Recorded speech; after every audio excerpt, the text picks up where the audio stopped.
Hello and welcome back to Inside the Click, your creator economy podcast. I'm Michelle.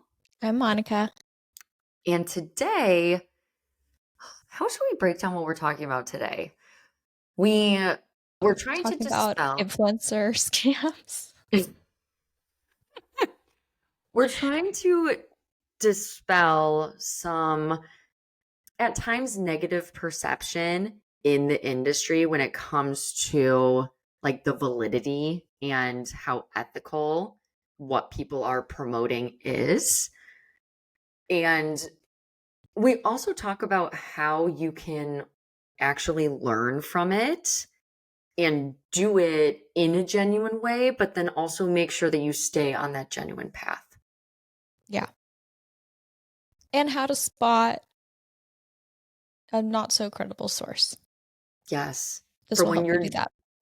For when you're trying to grow yourself too, right? It should always be, no matter how successful you are, I think there is always a growth opportunity to learn from someone else. You don't want to be the smartest person in the room in order to evolve. So, yeah, there's good stuff in here. Yeah. So let's jump in. So how do we kick this conversation off? It's like part of any creator or influencer growing their brand is being able to effectively market themselves. Yeah. Because that's the thing, is a lot of the time people really just try to nurture the community that they already have. But there's going to be natural attrition. I like what you talked about where it's like people might change their life stage and like their audience is just not there yet, or maybe their audience is like changing and that person is still like partying it up in New York and they're like, I don't need to see this. Yeah. So that's where marketing does become very important for any creator influencer. So you're constantly feeding that pipeline. Mm-hmm. But then there's some people that are very good at marketing and it becomes like that is the main thing. And then what they have to offer is actually not of value. And that can be where this industry gets a very bad rep. Yeah. So like in Texas, there was that fitness creator. Her first name is Brittany. I can't remember her last name, but basically the Attorney General's office in Texas sued her because she was promising people customized fitness plans. And on top of that, she was targeting people with eating disorders. And it became very obvious that she started to gain followers, was like, I'm going to make money. And then everything became about making money and not about being someone with a platform to provide value to the people that are following you. And I feel like it's so dangerous to call that group of people influencers, but I think the media doesn't know what else to call them either. So they're just like influencers scamming people with fake fitness plans or whatever. And those actions give the industry such a bad name. But there's just so many people who really do think this is a platform that I can quit my job, make lots of money fast. What's the fastest way to do that? And completely bypassing the whole actual influencer part of it. I can see 9 times out of 10, those situations start from a very genuine place. Yeah. I would say, right? Yeah. Okay, I'm going to set out, I'm going to try to help people. But going back to, I think we talked about this in the holiday prep part 2 episode, going back to this job, it is hard. Mhm. So it's not like you can just jump in and start making $5,000 a day. That is, you need to really be priming your audience. Like, you have to put a lot of face time in, right? They're connecting with you, and that does take a lot of work. We talk a lot about wanting to make sure that you're enjoying the content that you're creating and it's fun and you don't have too many of these like obligation type things, because then that's also going to be a major drag. And with this fitness instructor or influencer case, maybe the intention was to give everyone those custom plans and she just got overwhelmed and then just didn't. There's so many things that really could have happened to lead up to that, but at the end of the day, she didn't provide the service that people paid her for and she didn't pay them back. And her marketing was a little predatory. But yeah, I feel like the key to longevity in this is to stay true to why you originally started it and not get so caught up in the how am I going to make $10,000 a month. I feel like I see that everywhere. It's $10,000 a month, $10,000 a month. And it's like, it's the coaching world has created this fake milestone where you have to make $10,000 a month to be an entrepreneur. It's the same thing as 10,000 steps a day. Yes, It's the exactly. It's same like, number. exactly why it's an easy number that feels like a stretch, but then Yep. you hear people doing it. So you're like, okay, that's my goal. But so that's what's interesting. And these things all kind of connect, right? Because legitimate influencers and content creators, you do need to be able to do some sort of marketing. Hmm. You need to grow, right? So you have to take advantage of like those channels and different tools that are out there. Hmm. You also need to understand who you're targeting. And actually, Monica and I are having this conversation right now with our podcast. Who are we speaking to? Who do we want to be helping? That's only going to make your content stronger. If you know who you're trying to connect with, who you're trying to help, what their problems are, right? Because you've defined that. It's like those two principles have a line in them. And in one way, it's like the ethical way, and you're building your legitimate business and all of that. And then the other way is where the icky stuff happens. And Yeah. that's that girl, Brittany, or whoever that influencer is. It's, I don't want to sound like too like bold, but like preying on people that are vulnerable, like that is a very vulnerable audience. Yeah.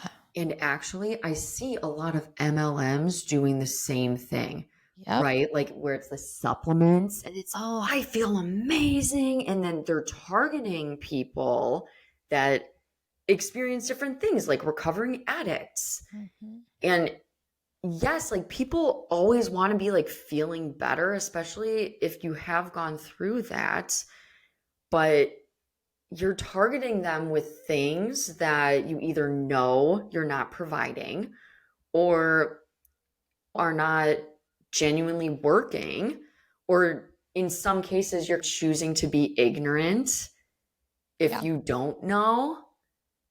Yeah. But yeah. Speaking of MLMs and influencers, there's an MLM. It's a hair one. It starts with an M. Monat. I don't know how you say it. But Okay. they now call their reps or whatever they are influencers. So I have seen, there's one girl in particular who I've seen who is like highest level there.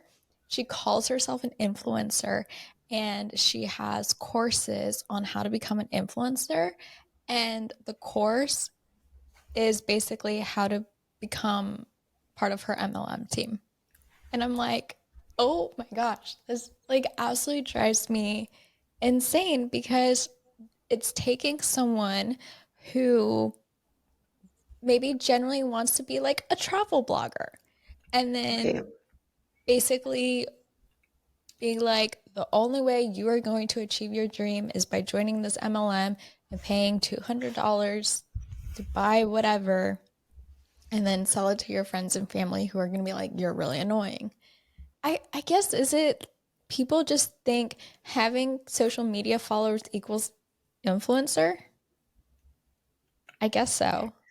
And so Yeah. then to that point, then it's like you have all these people on Instagram who are quote unquote social media experts or whatever. And the only content that they've ever shared is like maybe 3 outfit photos. And then everything else is how to grow followers, how to be an influencer, how to do all these things. And it's, have you even pitched to a brand before ever?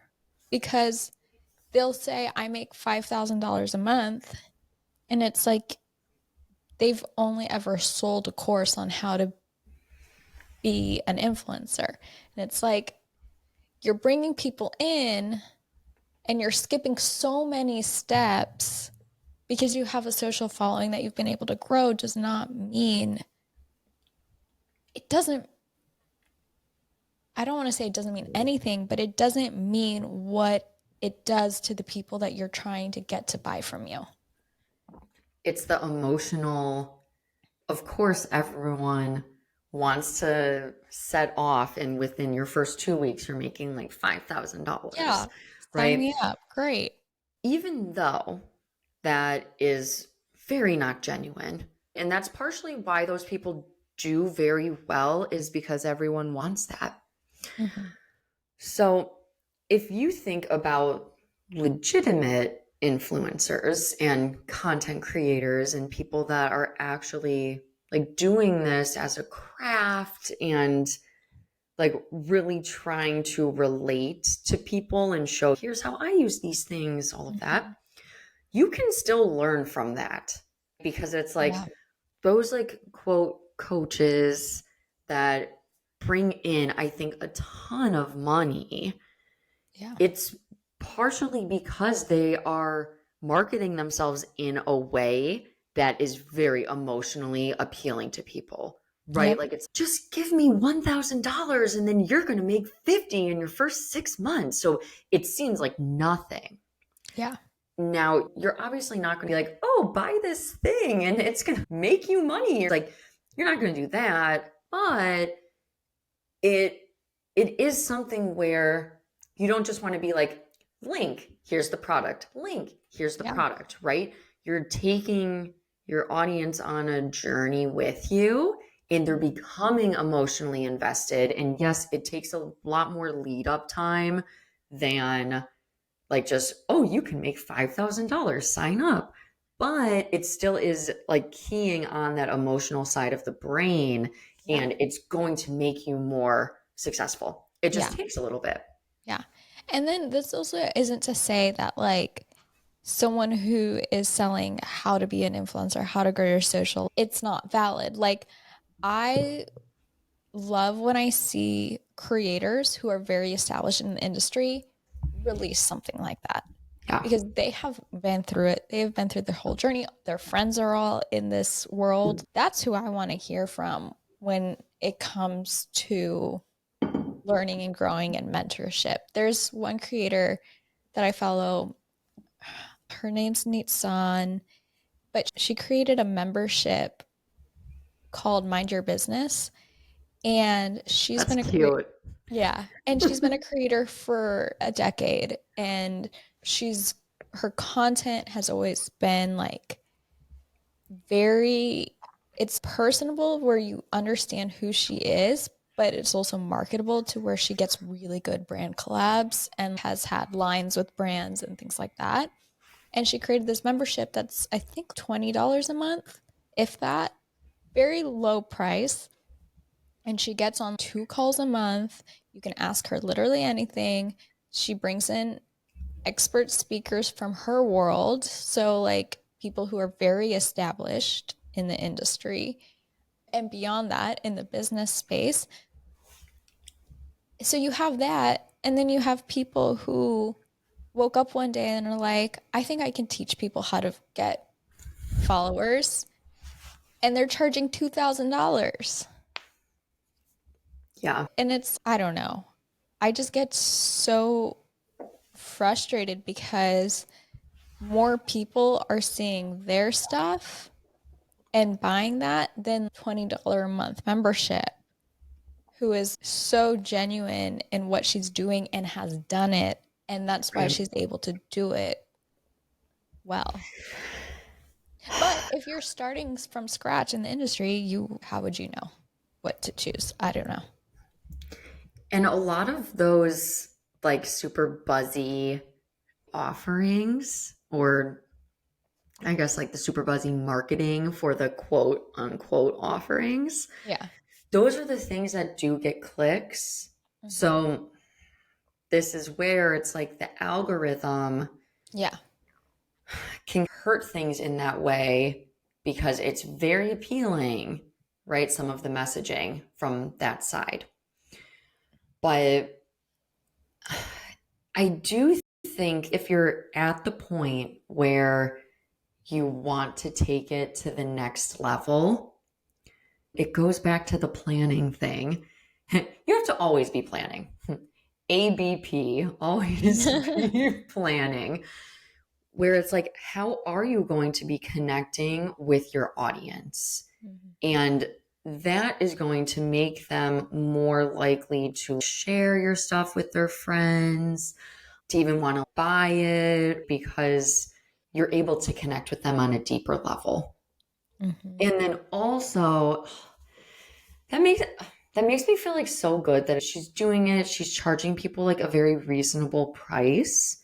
She could probably charge more, Oh, right? for But like sure. maybe For sure. she probably wants to like make it more accessible, and she's doing it like genuinely because she likes it, Yeah. as And opposed she to has yeah. multiple income streams. And that's the difference. Like when you see these programs that are like $2,000, that's their only income stream most likely. So they do Hmm. have to price it there to make it make sense. But I think to future proof your business as a creator, you have to have multiple income streams. You have to have multiple income streams and like really understand the purpose of each stream. And I think that'll keep you on track with your values and Yes, not lose sight because your rent is due. that's the big crux of the issue where, yes, you're always going to have people that just want to get rich quick. Yeah, That's been a totally. thing.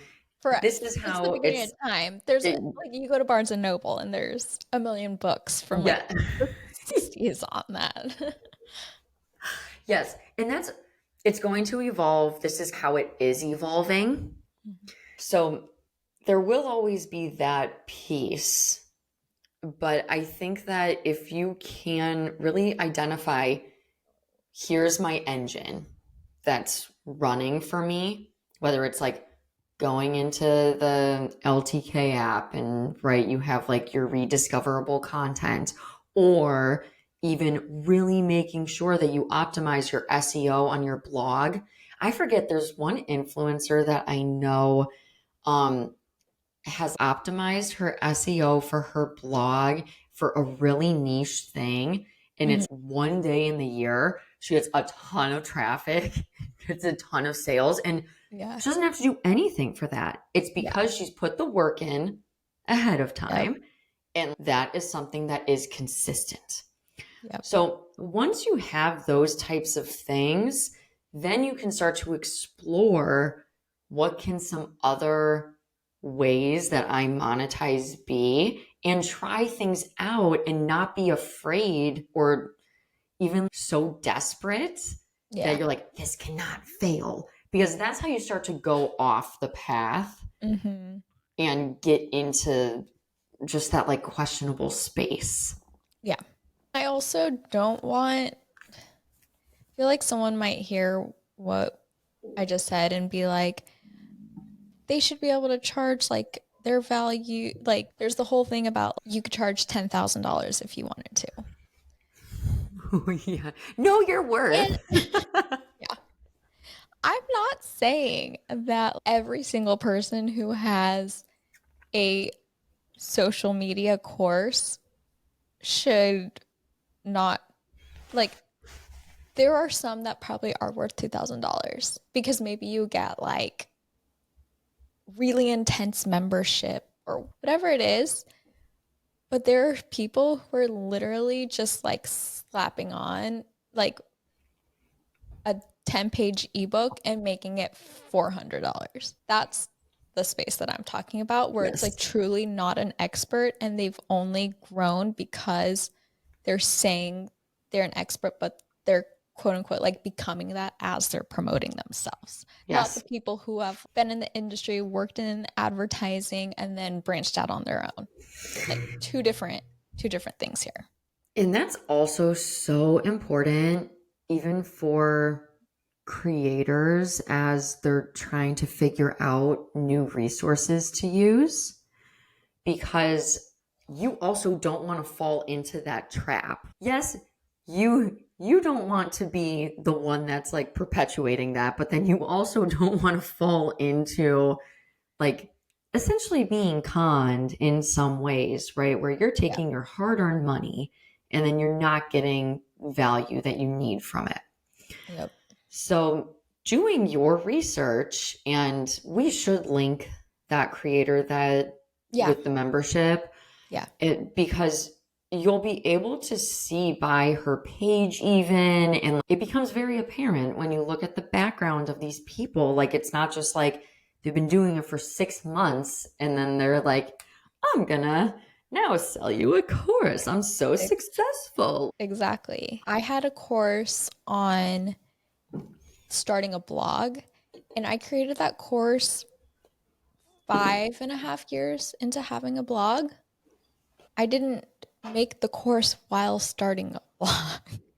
Yeah. There's such a difference. Yes. And with us, we work in this space. Yeah. We have seen it in depth. Yeah. You've been in the space for 10 plus years. I've been in like social media, like marketing for 10 plus years, and now this space very heavily. All right. Thank you, everyone. We're trying to increase our ratings. So please rate and also put a comment. That really helps, especially with discovery. We've been taking a look at our analytics. So we're trying to figure out like we're at a pretty good spot now. And we want to try to figure out talking about getting to the next level. So please, that would be really helpful. Share with people, subscribe to our Substack, which gets a decent amount of traffic. We try to not put like more than 3 links in a really brief summary, so it's nothing super crazy. But yeah, all right. Thanks all. Bye.